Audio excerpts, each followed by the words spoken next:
here on the web to see if we really are. There's usually a delay, and this is where we kind of look dorky, staring into the camera like, are we there? Okay, yeah, it looks like we are there. So, all right, folks, I want to thank you so much for tuning in for episode number 68 of Talking About Horses. I'm joined by special guest Dr. Stephen Peters. Dr. Stephen Peters is a neuroscientist, author, speaker, and horseman who brings brain science to the barn. I love that. That's a great way to say that. He teaches the popular horse brain science clinics and travels internationally, helping riders understand how the horse's brain works to create better communication, connection, and trust.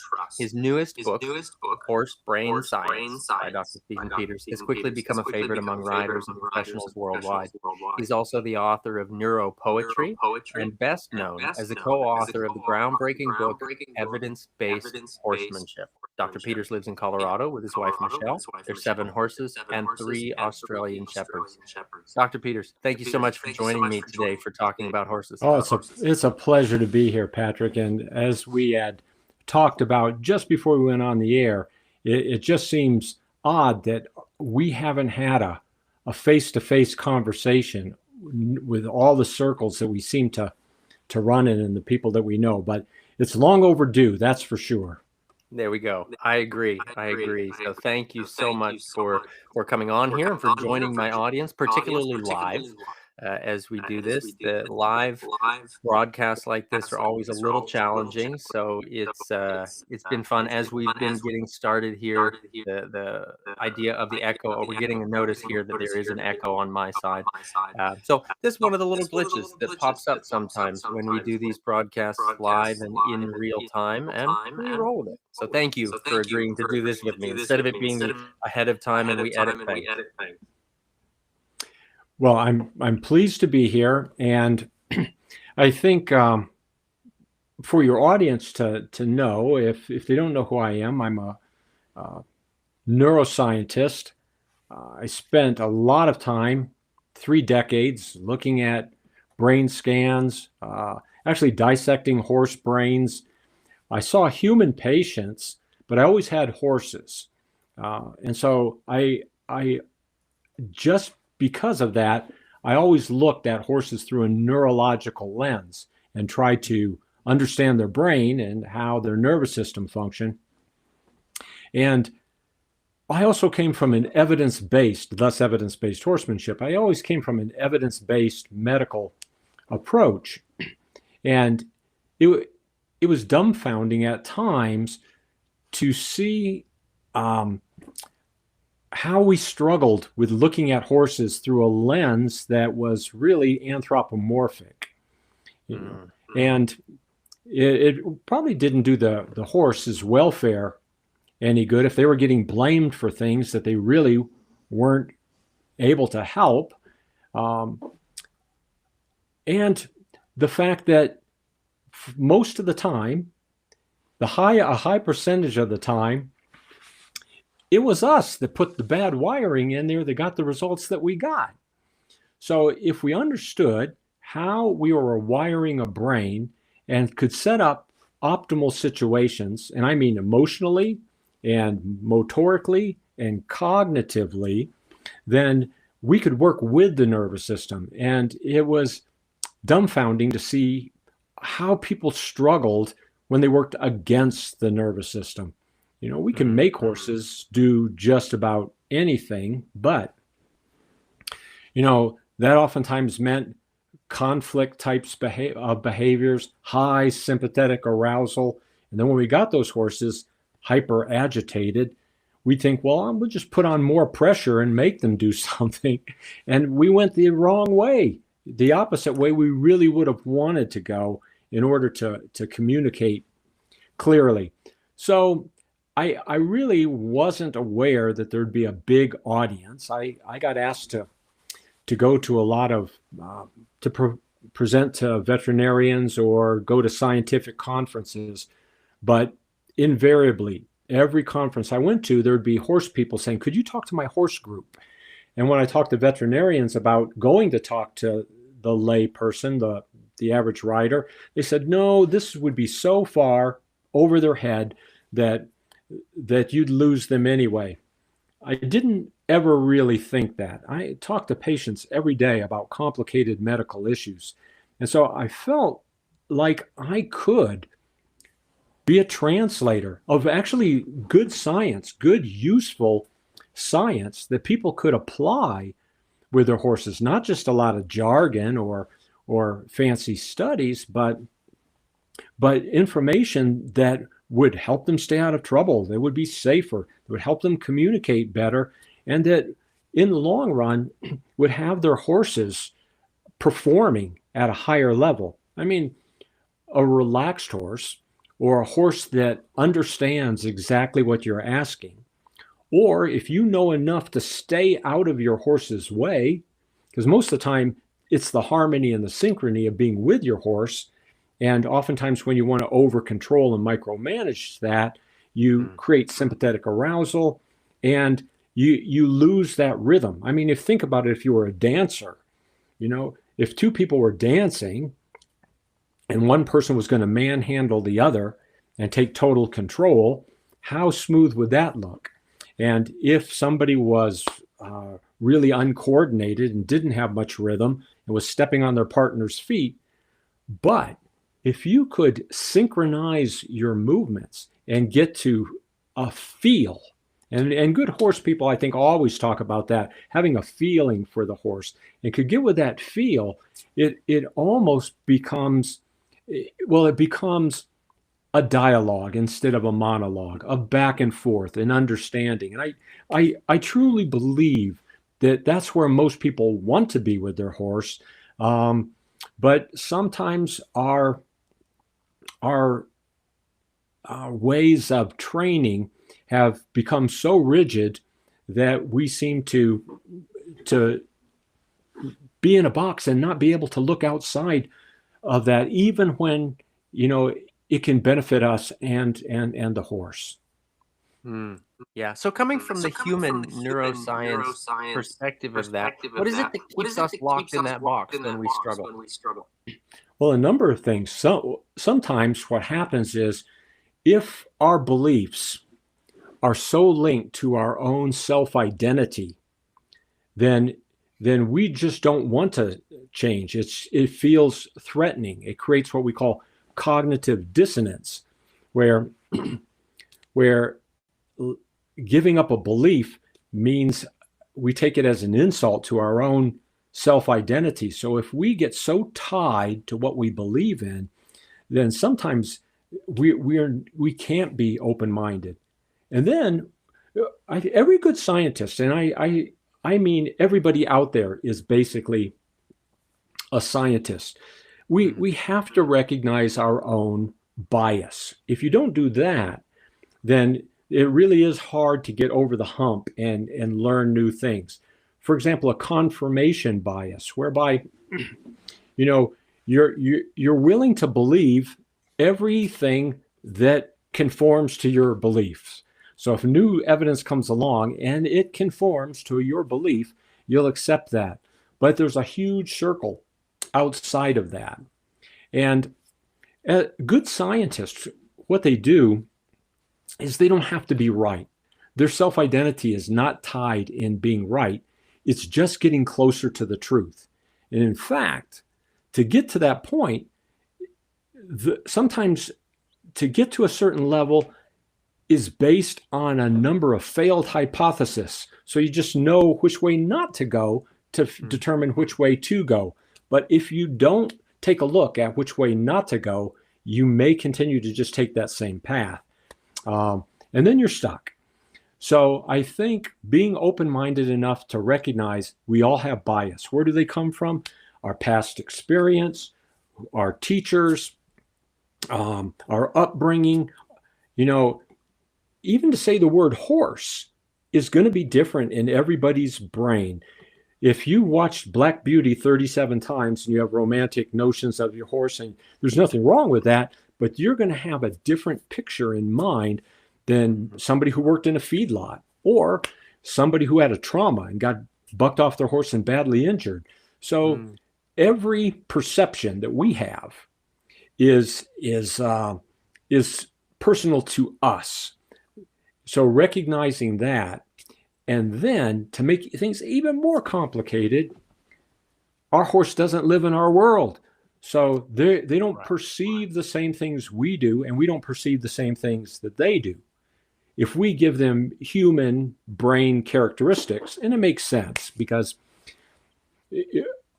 we're not all neuroscientists, and so the only measure we have of comparison is our own brain and our own vision and our own hearing. But you can't move your ears independently. Your horse can. You know, your horse sees things that you can't with a 340-degree arc. They feel things that you don't feel. So if you just stop for a moment and realize, my horse lives in a totally different world than I live in. And until we can find a common language and understanding of that, we're prone to miscommunication. We're prone to misunderstanding. And nothing gets a horse more sympathetically aroused than getting confused.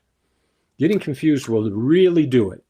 You know, and then when we put pressure on and they're confused and they don't really know which way to go, it doesn't often end well for us or the horse. Understand, you know, it doesn't help to yell at your horse either. You know, if you don't understand French and I'm screaming at you in French, it's not going to help you. Right. So when we're yelling at our horse, just quit, right? Or just get in the trailer, or get up. You mean that doesn't work? Well, you can give it a try. I thought I just wasn't getting loud enough. But then come back and let's talk a little bit afterwards. Right. Yeah. So and you know, that's really might not be familiar with the term. When you talk about sympathetic arousal, talk to us about what that means. Yeah. Okay. The autonomic nervous system is divided into the sympathetic nervous system, which is, you know, as fight or flight, and parasympathetic nervous system that you may know as rest and digest. Even there, we have misunderstandings because typically people have come to think of the sympathetic nervous system, fight or flight, as a negative state, and parasympathetic as a wonderful state to be in. Well, you can't learn unless you're sympathetically aroused.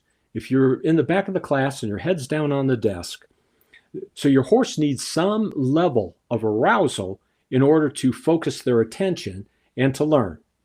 You know, otherwise there's just no point in it, and they're not getting enough dopamine, a rewarding neurotransmitter, if they're not focused, if they're not somewhat sympathetically aroused. Play is sympathetic arousal.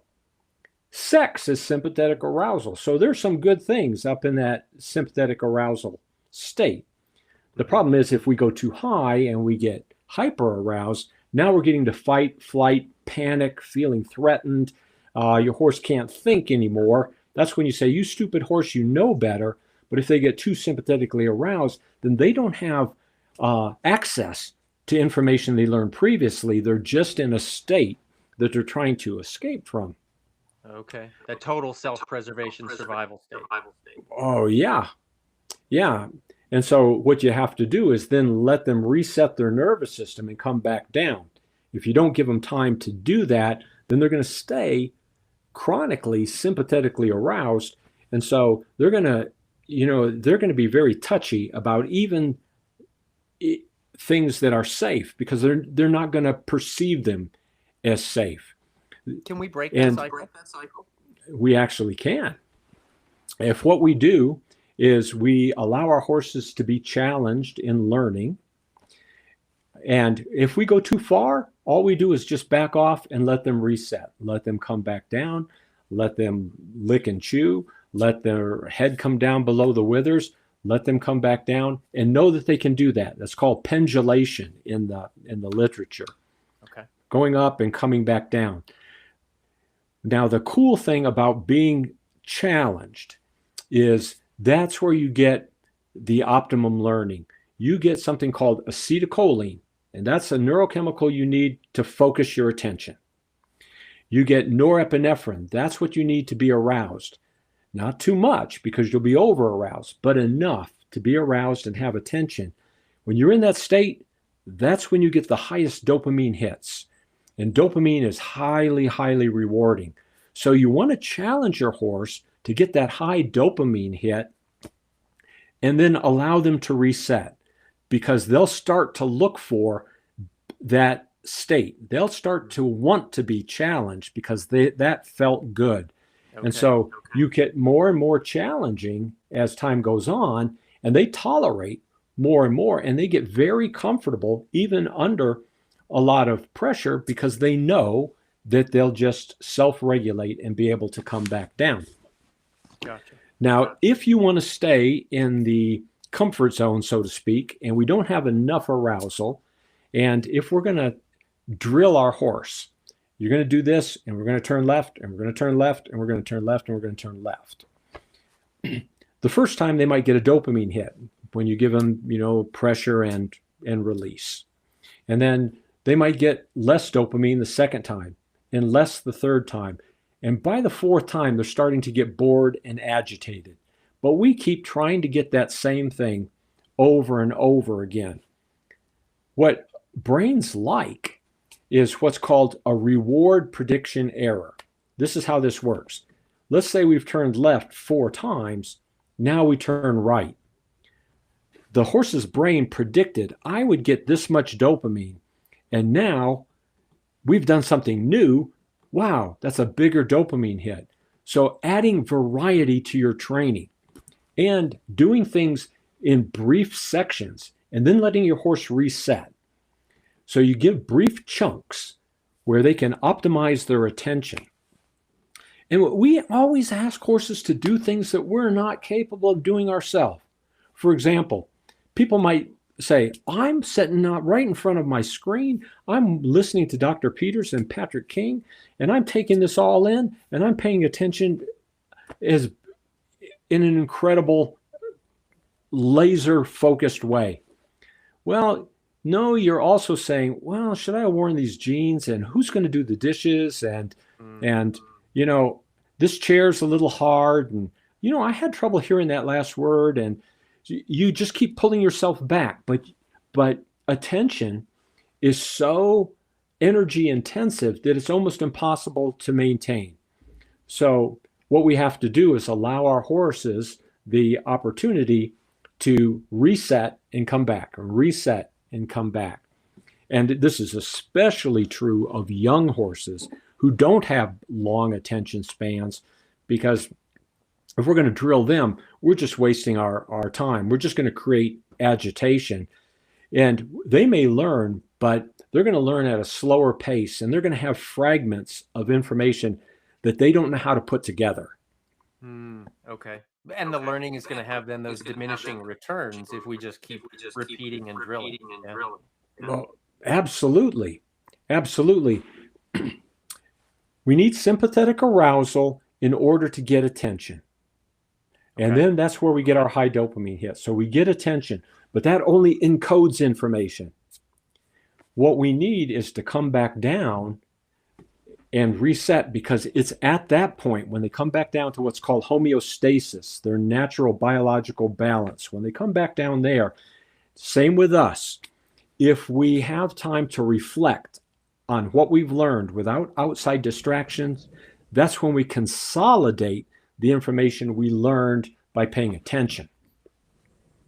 Gotcha. So you need both, because if you don't consolidate that information, you have bits and pieces, but they're not well put together. They don't move well into long-term memory. Okay.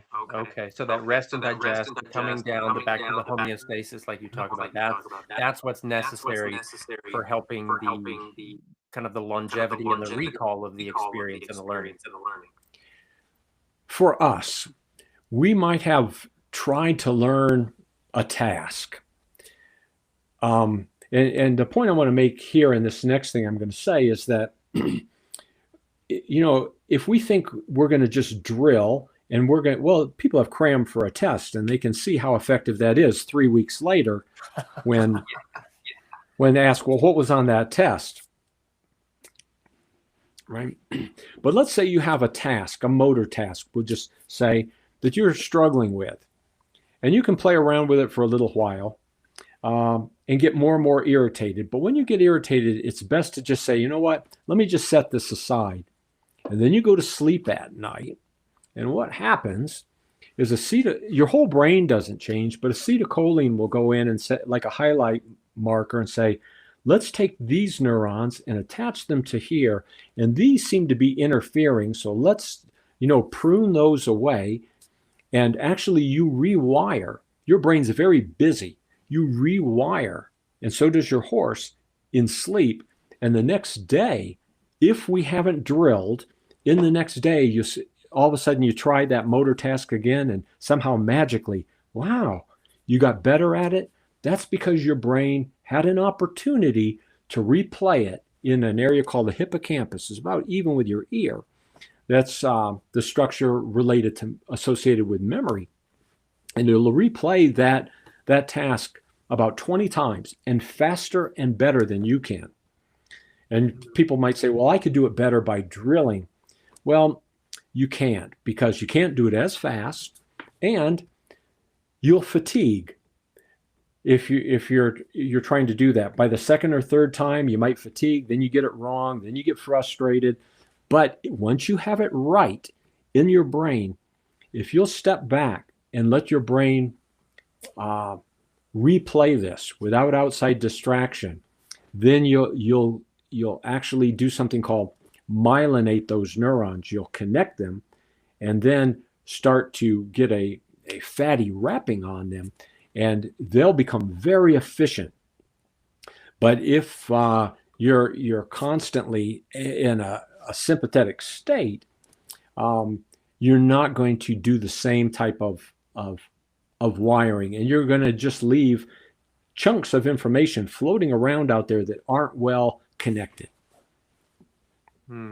Would you say that the sympathetic state is a little bit more energetically expensive for the brain?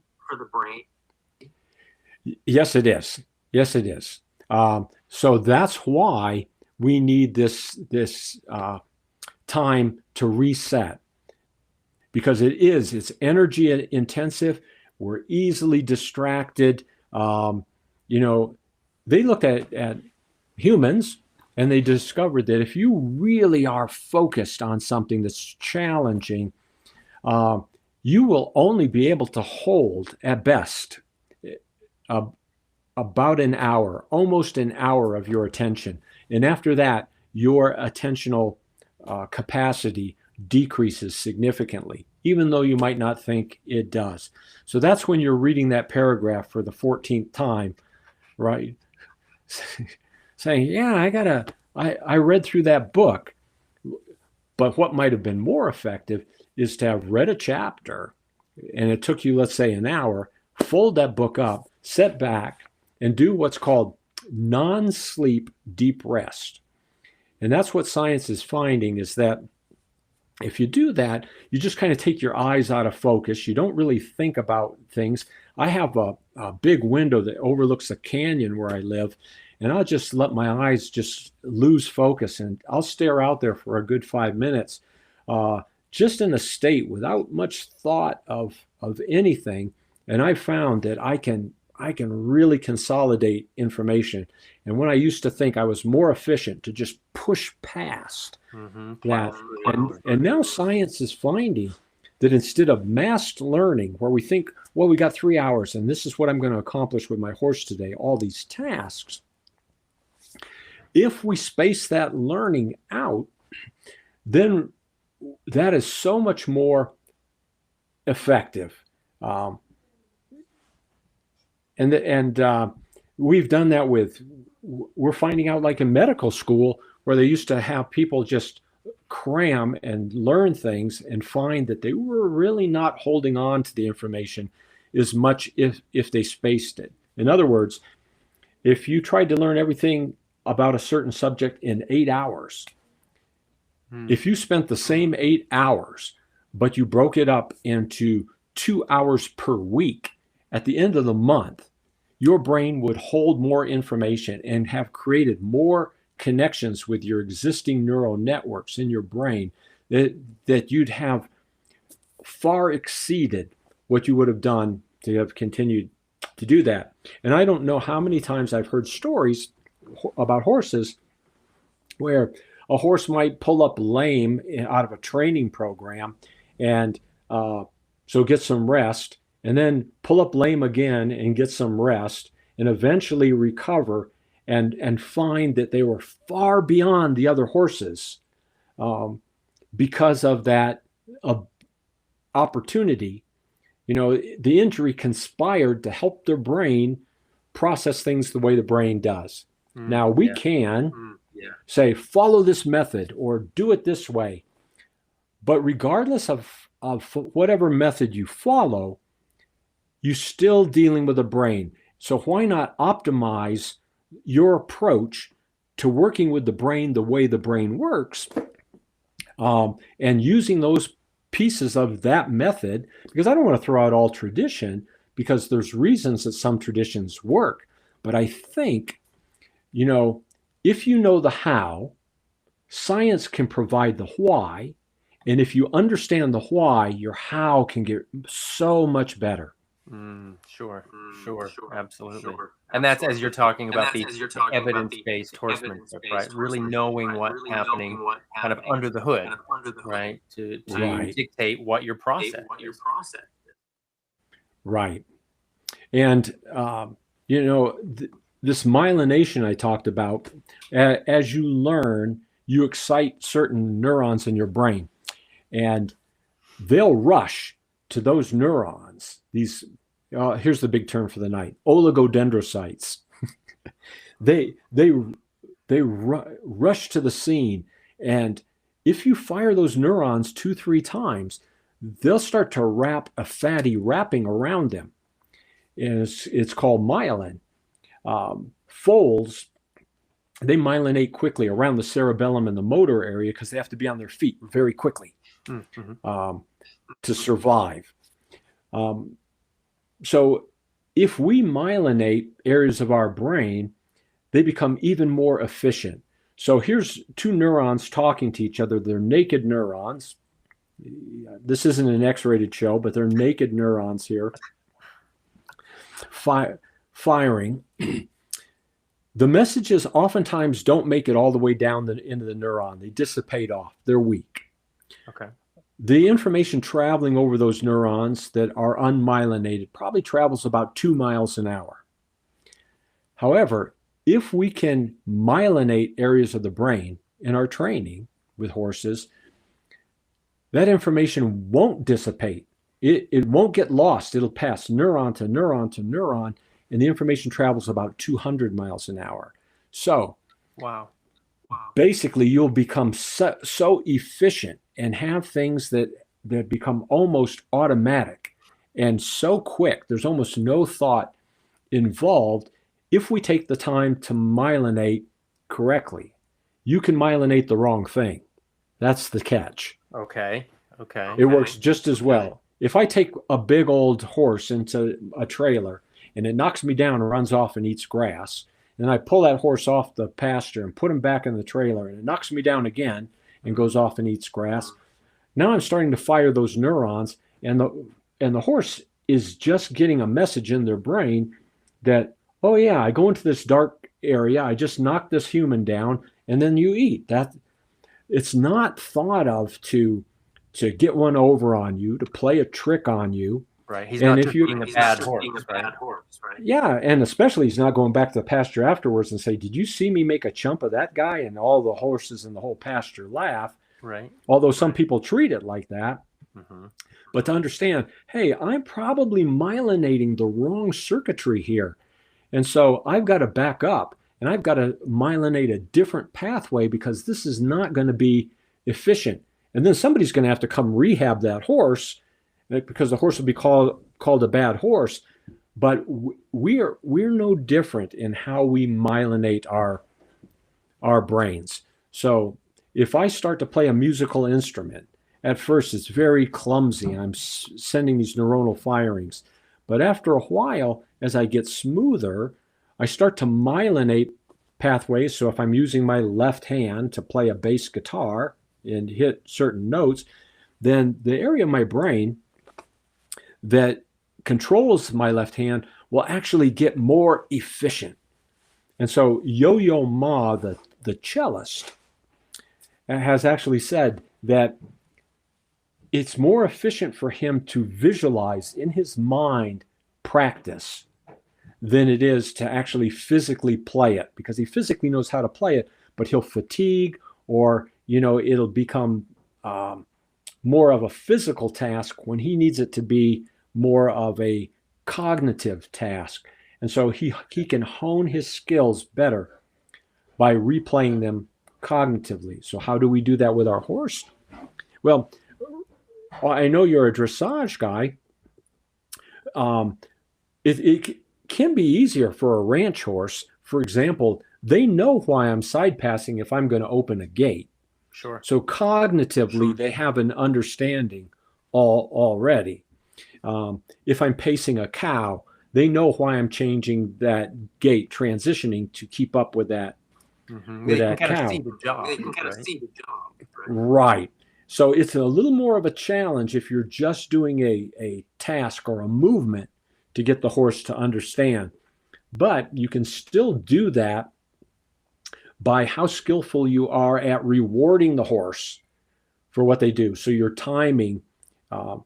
And a point I want to make is that there's a difference between pressure and release and pressure and relief.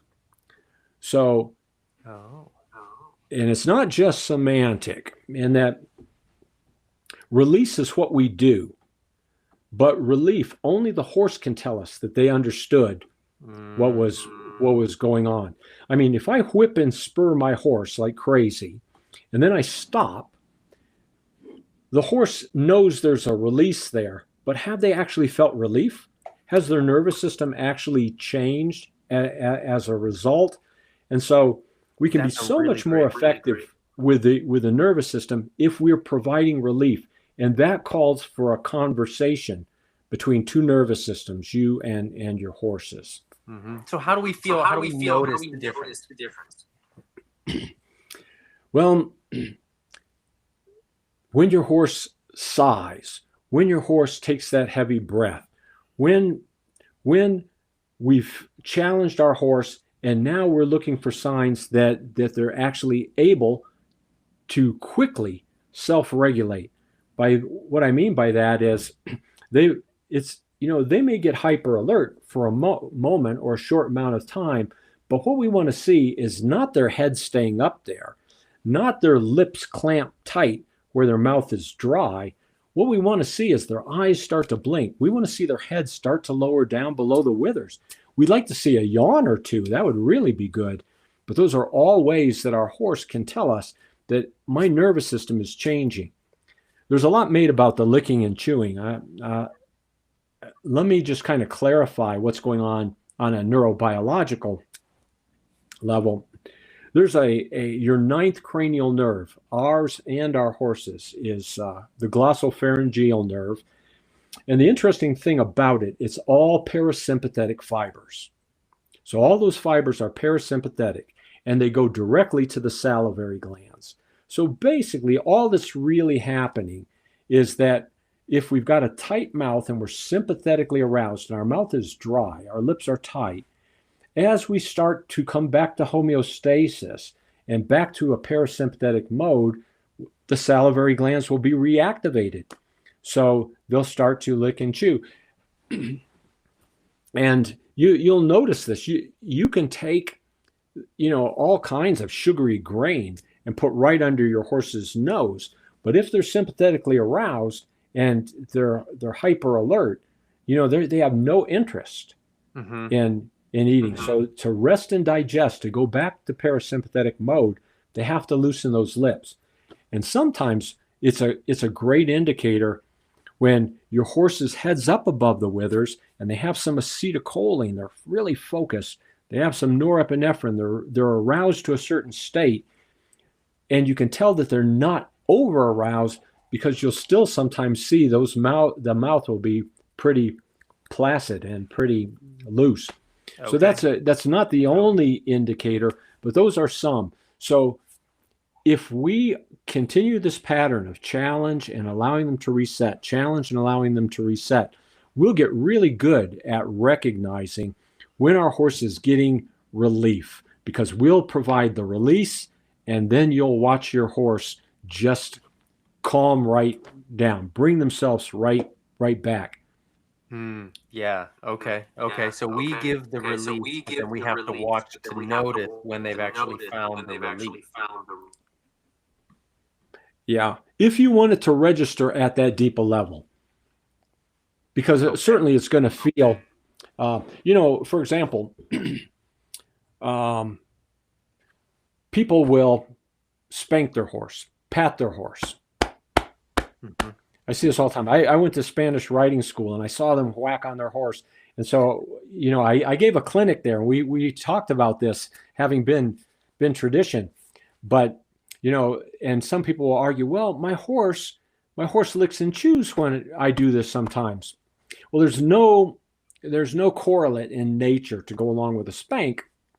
If you watch horses, they'll aloe groom on each other's withers. Their mothers lick them. So it's mostly rubbing and that type of thing, scratching, that they respond to.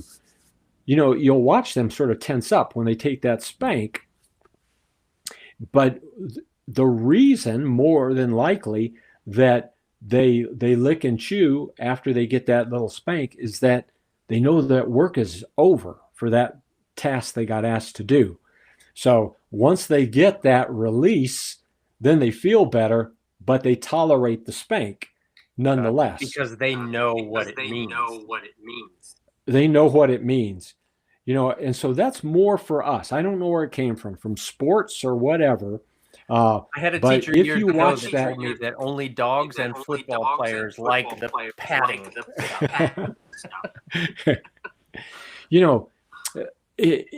We're in an age, Patrick, where things are really going to become amazing, because medical technology is changing so fast that we'll eventually, our horses and us, will have wearable technology, so that we'll know when we're upsetting the horse's nervous system through what we get through this technology, and we'll kind of know how well we're sending messages. So for some people, that's fascinating. For other people, they say, oh, hell, this horse is going to tell on me.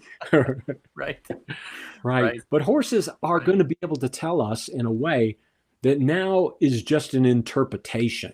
We try to interpret what the horse is saying. There's something called near infrared spectroscopy. That's another fancy term, but it's like a functional MRI. And for your listeners, a functional MRI is an MRI that takes a picture of your brain in real time.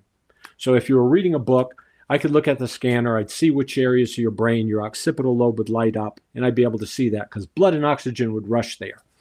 But these are huge facilities, and it's difficult to get a horse. A horse is not going to stand still for as long as they need to get good pictures.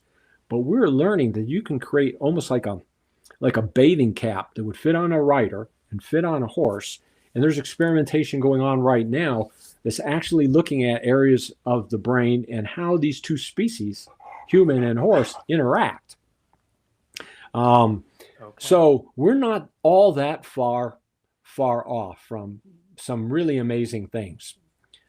And in fact, I always tell people, if your horses could talk, and I went out there in the pasture and had a conversation with them, what would they say about you? And that's always something good to keep in mind if you think their nervous systems are going to tell on you. Yeah, that's so true. That's something I like to think about. I tell my students all the time.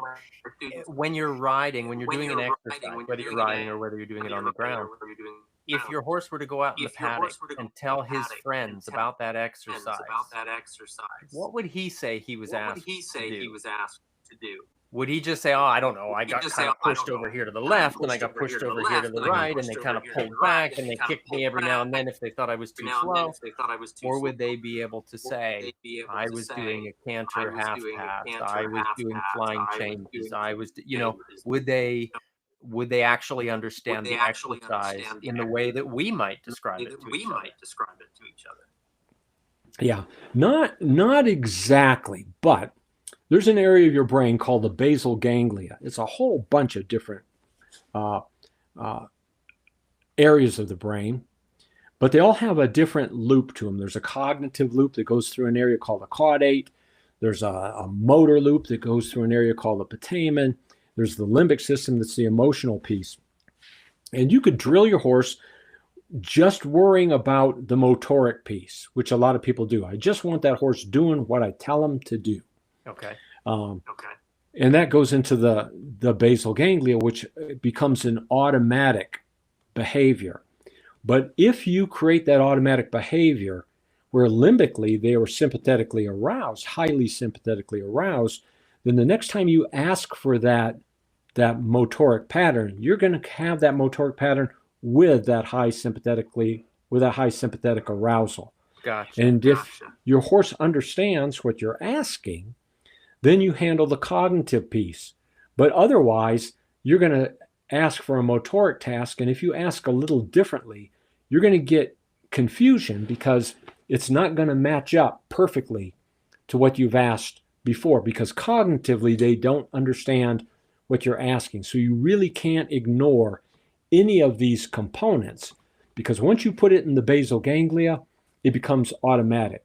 When you learn to drive a car and you first began to get familiar with your automobile, you looked at the speedometer all the time, you looked in the rear view mirror, you checked to make sure everything was going right, you knew where all the other traffic was. Your basal ganglia, after a while, said, "Patrick, we got this. Just give it to us. If somebody runs out in the road, then you can use your frontal lobe. But for right now, just give it to me automatically." And so you drive to work now, and you have no idea how you got there because your basal ganglia got you to work. Gotcha. But what we want to do is, if we are creating habits, if we're creating automatic behaviors, we want to be precise, because what we're going to get back is what we put in. And oftentimes the horse gets blamed. Now they're getting more sympathetically aroused because they're getting punished for something that we put in. So I do think we have to understand the language of the nervous system. And if we do, we can communicate. And if we understand that what we're getting is behaviors, what we're getting is what we've wired in the brain. But that horse is not actually, they don't have the same frontal lobe capacity to, say, I'm just checking out. I'm not doing work today. Tell that guy to just piss off, right? And when we treat it that way, we're just falling farther behind in what we could get with our horse. Because if you get that harmony and the synchrony, and the horse knows that you understand their nervous system, they start to trust in that. There's a real emotional stability, emotional balance in your horse understanding that you understand their nervous system. And when that happens, your cues can be so subtle. It's a dance. I like to think of it as a signal noise ratio. So your signal is what your horse is listening for. But if there's a ton of noise, and noise is sympathetic arousal, noise is, forcing your horse to do something where they don't quite understand. This all creates noise where they can't find the signal because you have too much interference. So your job actually is to decrease the signal. When your horse asks, "Am I safe?" you're able to answer that. When your horse feels uncomfortable, you're able to work with him to work through that. You'll decrease the noise, and they'll begin to trust your understanding of their nervous system. And that's when your signal can become so subtle, and they'll hunt for that. And you'll see those riders that you just think they're telepathic. And even the rider may think they're telepathic, but there are small sensory signals that you're giving to your horse that they're picking up on. So it behooves us all in our horsemanship and in our welfare of horses. In fact, that's probably something I should mention, is that, with this whole social license idea and dressage coming under the microscope, racetracks having to close, Olympic events that get canceled, if we're not going to work with the nervous system and we're not going to understand it's harder and harder to get away with being overly aggressive and using excess force with a nervous system, and we are all going to lose our sports, and that may not be a big exaggeration, Right. And especially if we have wearable technology that indicates this horse is stressed, this horse is in pain, etc. So if we learn to work with the horse, it's a win all the way across the board for us and our horses. Yeah. And when we talk about using excessive force and going to some of the things, some of the techniques that we see some people go to that are the ones we're talking about being under the microscope, I think one of the things that can often get overlooked is that not only are we working with the horse's nervous system, but we're also working with ours. Absolutely. It's two nervous systems in communication with one another. And being aware of that is so key.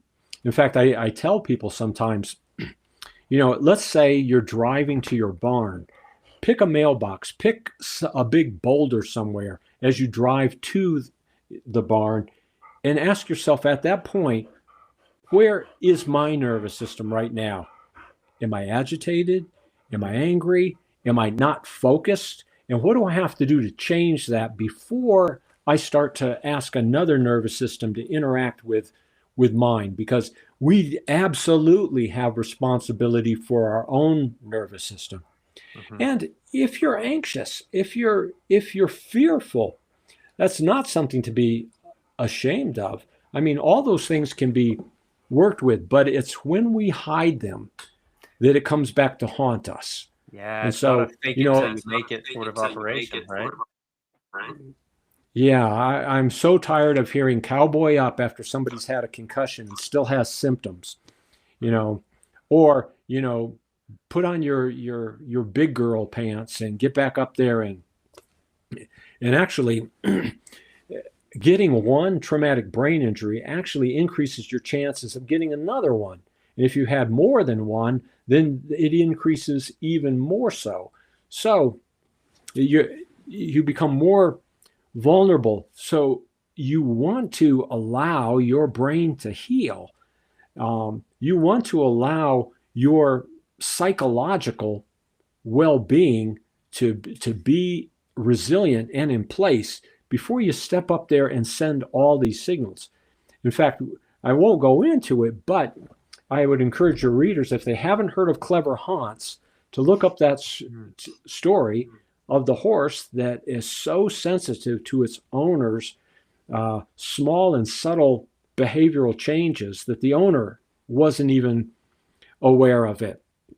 And I don't think Clever Hans was necessarily, he may have been exceptional, but I think all horses have a sensory system that would blow us away if we understood how well they are reading us. And do you think and everything around of the prey animal necessity and part of the, an animal that lives in a herd that has to be aware of everyone and everything then as a result of being a prey animal? Absolutely. In fact, that's why I had mentioned earlier, your horse is always going to ask you, am I safe? Mm-hmm. Even if they balk for a moment and stop, being able to be aware of that versus saying, I'm not answering the question, I'm just forcing you on through. I want to put, the horse might, want to put his head down so it has binocular vision to step up onto a trailer, and we yank the horse's head up and we force them onto the trailer, and let's say they bang a hoof. We've actually proven to them, you may not be safe. I'm not even listening. Mm-hmm. Not only is that environment safe, but you as a handler are not safe because you put me in that spot. Yeah, and their eyes are designed. They don't see as clearly as we do. You know, what we see at 35 feet, they need to be 20 feet away. So they have a number of rods in their eyes that allow them to take in a lot of light, but they don't see things as clear and precise as we do. But what they do see that we don't see is motion. They pick up motion. They have neurons that fire like that with motion. So any fast movement or something in the horizon we don't even recognize that moves is an unidentified object oftentimes. And it's very hard for them to bring their attention back to you if there's an unidentified change in the environment. And you know, you've seen this 1,000 times. You left a raincoat hanging on the fence and you rode by with your horse and never even realized the change in the environment. But when the two went to match up for the horse,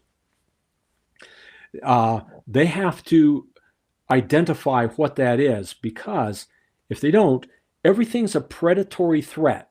Anything that's unidentified is a predatory threat unless proven otherwise.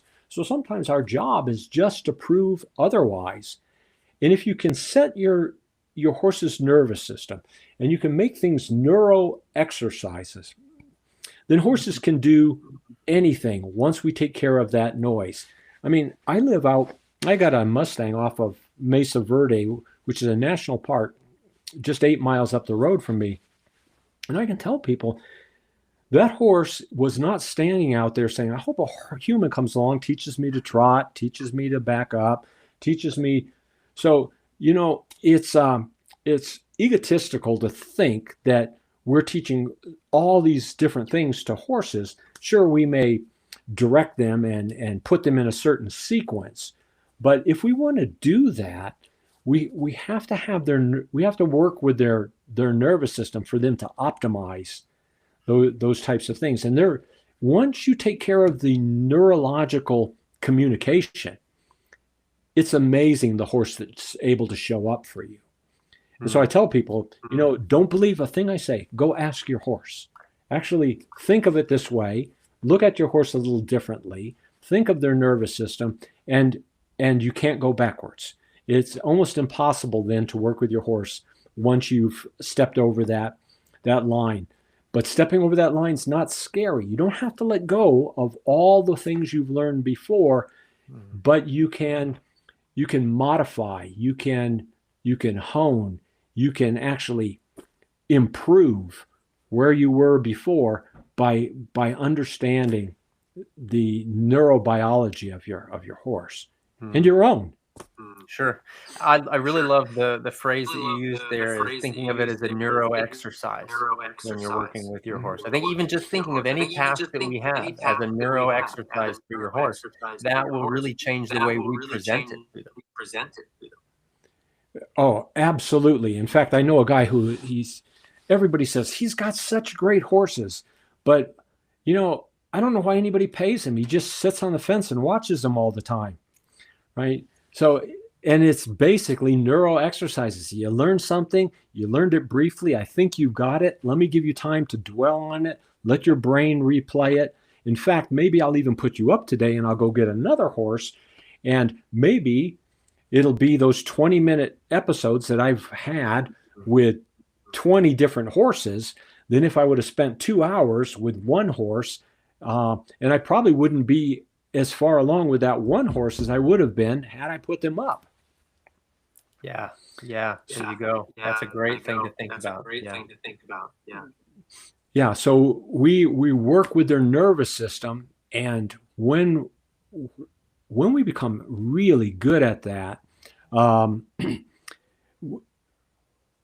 we don't train rigidly. We train flexibly. And then we have a lot more options.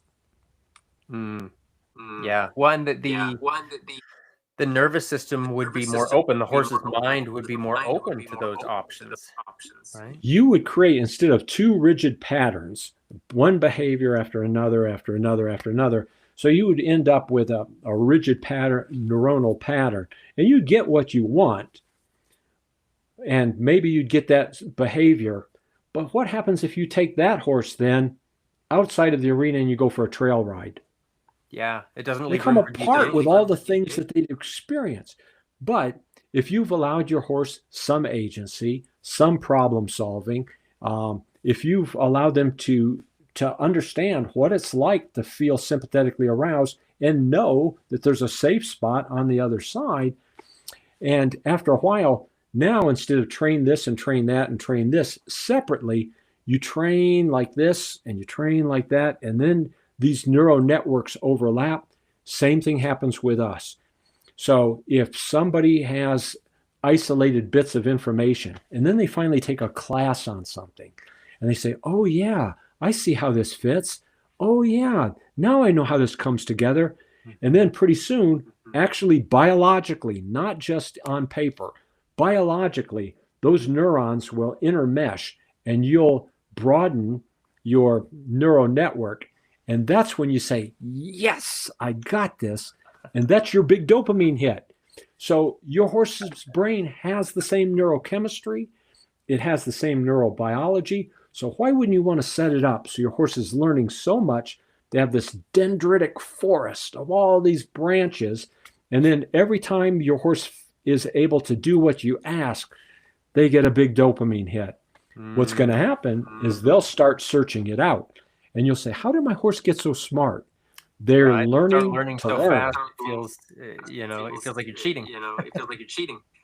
It's cheating. Actually, you're making your horse an addict. They become addicted to learning. That makes perfect sense. Yeah, absolutely. And you can see that when you work with horses in the way that you're talking about. They're always like, we use the joke, like, hey, give me my ball back. Like, I want to keep playing. Like, let's keep doing that, right? Where they don't want to quit. You take them to the gate, you put them out in the paddock, and they want to follow you back. Like, hey, come on, we're not done yet, right? That's such a great feeling too, Because they know the cocktail that you can serve. There you go. But you're the bartender. Yeah. If the only cocktail you're serving is a lot of norepinephrine and a lot of cortisol, and they're sympathetically aroused with you all the time, that's not a drink that they want. And when you take that horse out of the pasture away from its buddies, you're not offering a good chemical. You're only offering what's called oxytocin withdrawal. So oxytocin is a neurochemical that's linked to bonding and trust. That's what they get in the herd, and it feels great. So if you're going to take that away, you should have some other neurochemical that's you can offer your horse to make them want to be out there with you. Or you can just sympathetically arouse them, drill them, get after them, punish them, and they're not going to be standing in the front of the line for you to come back and work with them the next day. Yeah. Gotcha. Why can't I catch that damn horse? Right. He knows I'm trying to work with him, and he just doesn't want to work. He's just a bad horse. He's got a bad attitude. Right. He's flipping me off. That's it. He's, as somebody I know says, he's voting with his feet. Yeah, and they don't want trouble. Basically, the horses they want homeostasis. That's their biological balance. And they're designed that when they get outside of homeostasis, they want their nervous system to pendulate and come back down to where they feel at their biological balance, right? And so, when they're bucking, when they're kicking, when they're pawing, when they're doing all these things that we don't want them to do, it's not pleasurable unless, of course, you can be trained to do that. Bucking horses will know that this is going to last about 8 seconds. So I'm going to get some feed. Yep. But for the most part, when you're sympathetically aroused and it's not a good feeling, they don't want to be there. So I think our job is to say, you know what? I see you're uncomfortable, and I see we're not going to really get too far if we try to work when you're this uncomfortable. So what do I need to do to show you that you're safe, and what do I need to do to make you comfortable? So you've got to be somewhat cerebral and understand your horse's nervous system so you can help them to get there. But if we get frustrated and we're really not willing to learn our horse's nervous system, there are horses that you can then use. They're on the carousel, or you put a quarter in them, and they're in front of the dime store, Right. and they'll do exactly what you want when you every time. Every time. Sometimes those are the best, right? It's harder to make a mistake on those ones. Yeah. Well, if I could just clarify one thing that you mentioned about the asking your horse, you were using the analogy of turning to the left, and you talked about doing it 4 times. Mhm. Was 4 times just a number that you brought up, or is that a specific number that the brain processes through? Yeah, and it's probably going to be a little different for every horse. Okay. But we know brains love novelty. You get a big dopamine hit with things that are new. And when we drill, just like us, we diminish the dopamine that would have been attached to an activity, so that, it may be some horses are able to tolerate better, but they'll become robotic, they'll check out, they'll do what you want, but it's almost as if they're not with you. They say, okay, I'll lend you my body, let's make this left turn for the 14th time. Mm-hmm. But here's what I would do. If it relates to new learning, once you're sure your horse has something, they got it down, try it again to make sure that, yep, we do have that. And maybe you might say, well, just one more time, I'm not quite sure. But beyond that, you'll start to drill. And what you want to do is you want your horse to consolidate that when they've got it. As soon as they've got it, let their brain, because their brain is going to process it better than you can do physically, right? If you're a skier and you go down a ski slope and you go down once or twice, and then you sit in the ski lodge or you sleep that night, and you think about that skiing, you're going to do that more accurately than if you go up and you get tired and you get worn out. And so that's what you want to wire in. If we put somebody in a functional MRI scanner and we give them some information, if we leave them alone right after we've taught them something, let's say they did a motor task. So you got your right hand and your left motor strip is lighting up. If we leave them alone and they're lying flat, they're not using their arm anymore, their brain will still replay and that motor strip will still light up. But if we interfere with that, and we're to say, well, how you doing in there? Or what's going on? Or I pat them, right? Their mind goes blank. They lose that replay. So it's called hippocampal rehearsal. And so you want to put that in the hippocampus, that area of the brain that's going to replay it, and you want to get it right. But if you over drill, actually, that's not where it's going to go. It's just going to become a rote motor task. So what we want to do is put it and refine it by letting the brain do what the brain does best. Mm-hmm. In fact, we take credit. The brain is always working. The brain is always wiring and rewiring. And the same with our horse. When we say, wow, I just came up with a great idea, your brain says, bullshit, I've been working on this for 3 weeks. And here's this guy taking total credit for it. That's great. That's good. So then in that time of the hippocampal rehearsal that you talked about, that's a lot you hear in sports psychology, right? The mental rehearsal, the replay that you do in your brain. So that's the same thing. Absolutely. Okay. And absolutely. So now is that linked then when we talk about soak time for the horse, letting the horse stop and process? Are we assuming that same thing is happening? That's what's going on. If we allow our horse to come back down, especially we start to see that blinking and they seem to be processing information. Because remember, when they're sympathetically aroused, that's when we're encoding information.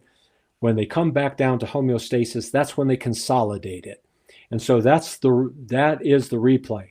And in horse circles, it's called soak somewhere else. To old-time Westerners, it might be dwell time.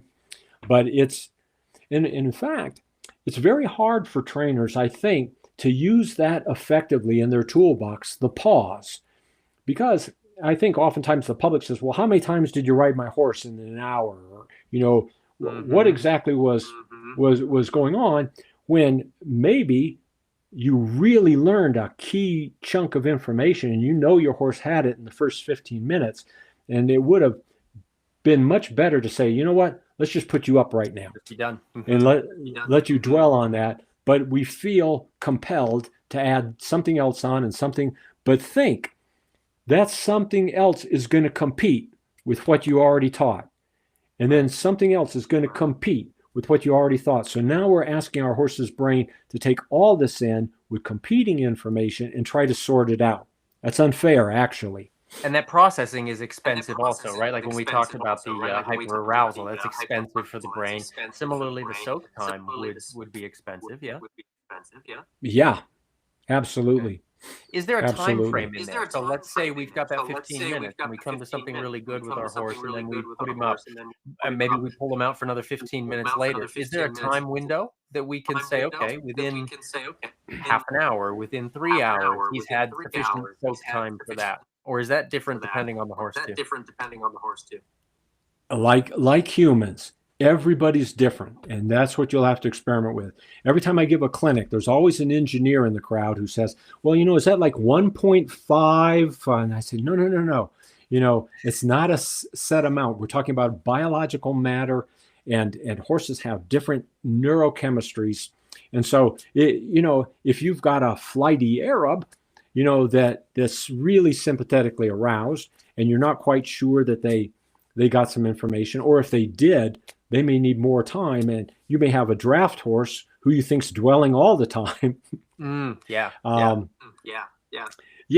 And so you'll get to know your horses, and I think that's the art and the science of horsemanship. It becomes an art to start to work with the nervous system, and if you can get both working for you, that's actually one of the reasons I wrote the book Neural Poetry, because I wanted to draw that connection between felt art and neurology, the science. And I think both are combined. So every horse is different, and every student is different. Everyone has a different nervous system. There's old adages: calm cowboys have calm horses, and nervous cowboys have nervous horses. There's a lot of research to show how people's nervous systems impact their horses. And so there's messages that you send to your horse that you're not aware that you've sent to your horse. And the only way they could be responding to that is because your nervous system is speaking to them, even when you think it may be silent. I've dissected out so many horse brains, and I know them inside and out. There's lots of convolutions, lots of folds in the nervous system. In the brain. And that means there's more brain matter. So, a rodent has a smooth brain, but there's all these folds just like we have. And if you spread them out and could unfold them, there'd be about 2 square meters of brain mass that the horse has to use. And I think we underestimate their intelligence because we measure them with human measurement, and we expect them to do a human task, and that's how we're going to measure intelligence. But I don't think that if they don't have a frontal lobe that works the same way, determining whether my horse can tell a star from a triangle isn't a real good indicator of my horse's intelligence. But if their sensory system is picking up something that is so subtle, I think that's where the magic lies that's been overlooked. And I truly believe in the future that we'll find horses are, we may not even want to call it intelligent, much more sensitive and aware than we could ever have given them credit for. Yeah. I think that's a good thing to think about when we talk about a horse's intelligence, or when we talk about a horse's awareness. What's that line that if you judge a fish's intelligence by its ability to climb a tree, it'll spend its whole life believing it's dumb. Right. Like that just doesn't, it's not necessary. So when you talk about the horse judging between the triangle and the star, is that something that's useful as a species for a horse, right? That's something that we put value to, but does that really make sense for a horse? Yeah, and their brains are designed to perfectly meet the evolutionary niche that they're made to work in, and in that respect, they're just incredible animals. Yeah. You know, we've gone down the road quite a bit, maybe even longer than we thought we would. A number of people had asked some questions, and I could address one or two of those that came up. That'd be great. Yeah, and then we're just going to have to do this again to deal with more questions, because I feel like I've enjoyed this a long time. This is so great, and thank you for calling that out. I want to be really respectful of your time. I really appreciate that. So one of the questions that came up from Laura is about horses processing trauma in the mind and the body. And she's asking, is there a similar re-seeing of the trauma like in humans? And how do you help a horse to break the cycle of fear? Yeah. Because they don't have that same frontal lobe capacity, they're really not going to catastrophize. They're not going to relive it in exactly the same way. But nonetheless, they have a structure called the amygdala, just like we do. It's a small structure that's associated with fear, and it's actually attached to the hippocampus, the structure we were talking about with memory. So you can etch in a trauma, and you'll have a memory that you can't get rid of. That's a flashback. And so they can be in similar situations. And you may inherit a horse and they come apart for you don't know what kind of reason, based on some sort of past event that maybe the surroundings, the environment, are similar to what caused the trauma. So the question is, how do we get around that? Well, this is rehabilitation. We may need 100 good experiences to create enough serotonin and neurochemicals that allow the horse to feel safe in the situation, and allowing them to reset their nervous system. Now, that pathway, and I should tell you about this, there's something called long-term potentiation. And I don't want to go too far afield, but the long-term potentiation means that if you keep firing neurons, eventually, over time, you're going to strengthen that neuron. It'll get myelinated and become a superhighway. Okay. But it takes a long time, and you have to do that over a period of time. That's how we become experts in things. But there's only one instance where LTP can occur in a single trial, and that's trauma. So that trauma can be so etched that now we have a superhighway in the horse's brain.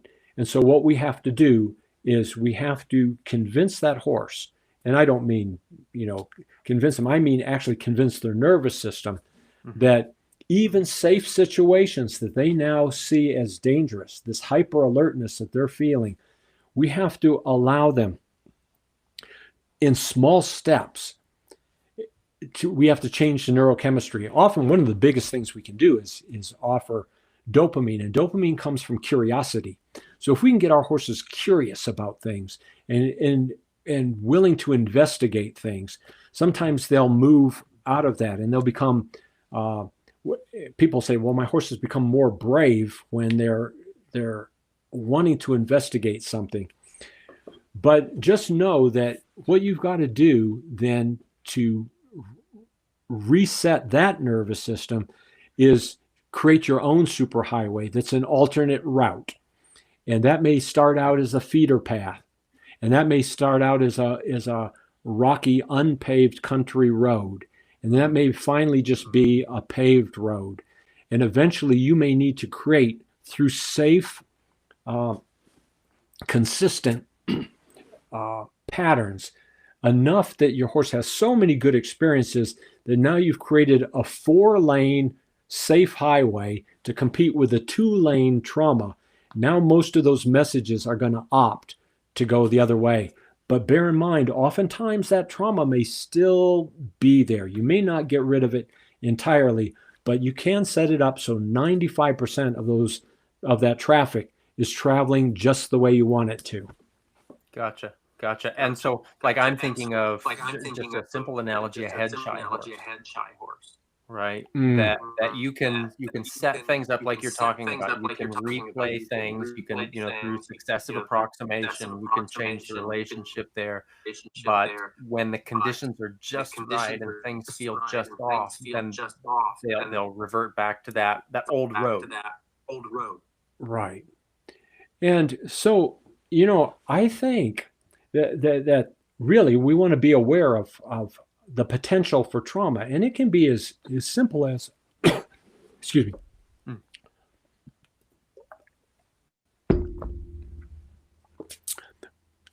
The University of Guelph did this study, and they looked at yawning in horses and found that there was a reaction to stress. So sometimes horses will yawn when they colic.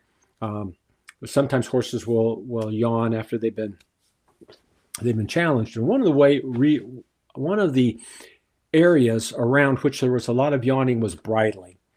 And so what we found is that some horses, humans have this thing, can get this thing called trigeminal neuralgia. The trigeminal nerve will get irritated. And it often happens with dental procedures. Well, there are now a number of veterinarians who think head shaking in horses, maybe a lot of that's trigeminal neuralgia. And it's not going to be a dental procedure per se, but it may be because the horses are so nervous around this bridling thing, because that creates potential tension. We may want to go out of our way to allow our horse to pick up that bit by themselves and allow them to spit it out, because we may be creating small traumas just by, I hate to see this. I hate to see somebody just grab that headstone, pull it off, and then you hear clank. And, I almost feel like, let me get a ball peen hammer and just whack a couple molars just to give you the general idea of what may be occurring. So I guess what I want to say is that I think in awareness of their acute sensory system and just how vulnerable they are, and how we can create potential traumas that we call, behavior problems, when actually it's just a nervous system saying, oh man, I am scared to death of this whole deal. This does not feel good to me. Patrick, I'm going to come back. I promise to come back. We'll sort this out. I've really enjoyed our talk. It's just flown by. It has. And I feel like there's so many avenues that we could go down. I appreciate your listeners tuning in. They're very sophisticated. I've heard some of these questions, and they're just eager learners themselves. So hopefully I gave them some dopamine hits during the evening and created a few more dendrites in their brain overnight. But thank you again for having me on. Absolutely. So for folks to find out more about you, Dr. Peters, where should they go? You can go to my website, which is actually going to be relaunched again here in a few days, horsebrainscience.info. You can find some of the things that I do on Facebook. I've written a couple of books lately. Horse Brain Science is really a deep dive into the science. So what we've talked about today, it's more a big reference manual related to science. Neuropoetry, someone asked a question about that. And I had written a number of poems and kept them to myself. And they were about things in horses like learned helplessness and some other things that had scientific terminology around them. But it didn't have all the jargon. So I'd write little stories and turn them into poems. And a number of people read them and said, you should put one or two out there. And I did. And I was dumbfounded. I got about 1,000 likes right away from just putting out these poems. So my publisher said, you need to put these out. And I did. And I put a clinical postscript behind each explaining what's going on in the brain. But people came and said, I now understand. I didn't understand all the science, all this terminology, what was going on. And so my purpose was what's called neuroaesthetics. I wanted to give you a felt sense of the nervous system without the language getting in the way. And so if I've done my job, the book will give you a felt sense, a visceral sense of what's going on with the horse and with our own nervous system without all the words interfering. Well, what a fantastic way of developing our feel, right? I hope so. That's great. Patrick, again, thank you for having me on. I'm sorry I didn't get to all the questions. Maybe next time we'll just have a question and answer hour. I think we've got enough questions. We could probably do that. I really, really appreciate your time, Dr. Peters. This was fantastic, and we're going to nail you down on that. I appreciate the offer. We will certainly do this again. So, folks, thank you so much for tuning in for this episode number 68 of Talking About Horses with my special guest, Dr. Stephen Peters. Thank you.